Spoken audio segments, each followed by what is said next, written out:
We are getting new reports about a chilling and downright shocking escalation of ICE tactics against the residents of Chicago. In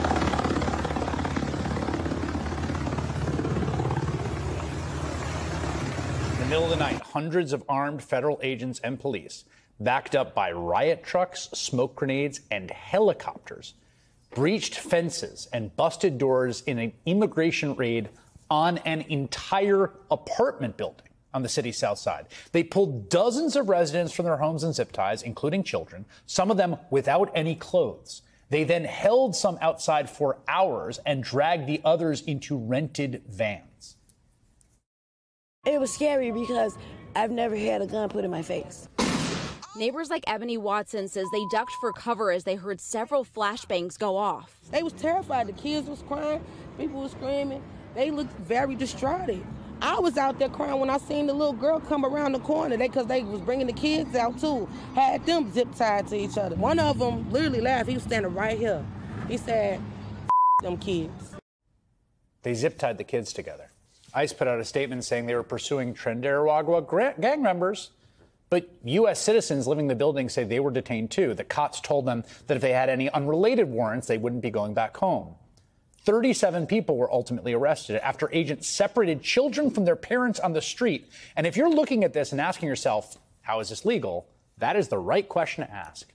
And it has kind of an answer. And to understand it, you have to go back to Los Angeles this summer, where federal immigration agents started pushing the envelope on orders from the White House. They raided Home Depot parking lots and Walmart lots, and they grabbed people they saw.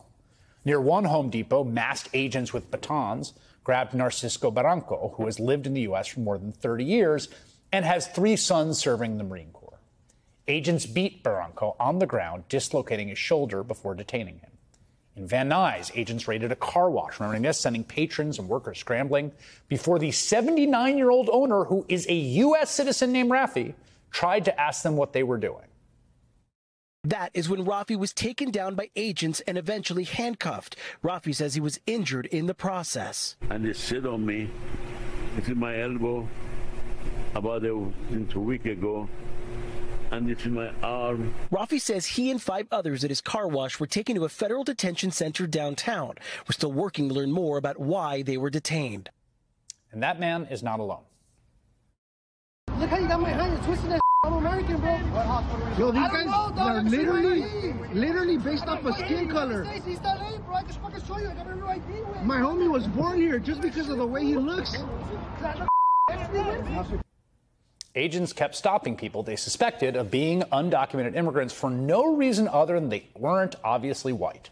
Like Brian Gavidia, the man you saw there, the 29-year-old American. He wasn't arrested, but he says agents went through his phone for 20 minutes and kept his real ID card. Now, these are obvious violations of people's core constitutional civil rights, their right to equal protection and the freedom from unlawful searches and seizures.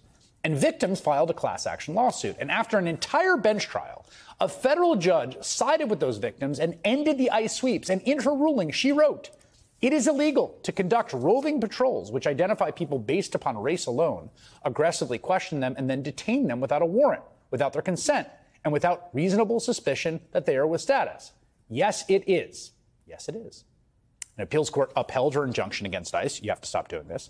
And so the Trump administration took the issue to the Supreme Court. And lo and behold, last month, the court's 6-3 conservative majority voted to just let Trump and ICE continue for now, as the case works its way up, to use racial profiling in their immigration raids, halting the lower court's decision, saying, go ahead. Now, they gave no reasoning or explanation for their decision, silent, except Justice Brett Kavanaugh, who wrote a short concurring opinion saying there's absolutely no problem whatsoever with racially motivated stops by law enforcement. Quote, if the officers learn the individual they stopped is a U.S. citizen or otherwise lawfully in the U.S., they promptly let the individual go. Welcome to the era of what critics call the Kavanaugh stop. Carte blanche for ICE to continue violent, warrantless raids and stops all over the country to undocumented immigrants, lawful residents, and American citizens alike.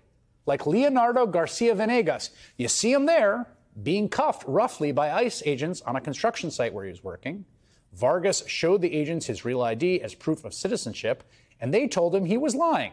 And it took hours to get him out of custody, so not exactly expeditious. And then, get this, 2 weeks later, ICE arrested him again at another work site. He's now suing the government. The consequence of all this is what we're seeing now in the dead of night in Chicago. Dozens of federal agents raiding an entire apartment building with kids in it just to see what they can find. It's the most egregious abuse of our basic rights as Americans I've seen in a long time, maybe my lifetime. And it comes 2 weeks after Secretary of Homeland Security Kristi Noem posted a hype video of another violent ICE raid with helicopters and grenades, this time on a house in the Chicago suburbs. And guess what? 2 U.S. citizens were mistakenly arrested. You know, there's a reason the American founders put the right to be free from unlawful searches and seizures in the Bill of Rights from the start. Masked secret police profiling people and now targeting entire apartment buildings, making everyone prove they're not guilty of something, is the province of tyrants. It is the opposite of American. And I don't think Americans will stand for it, nor should they.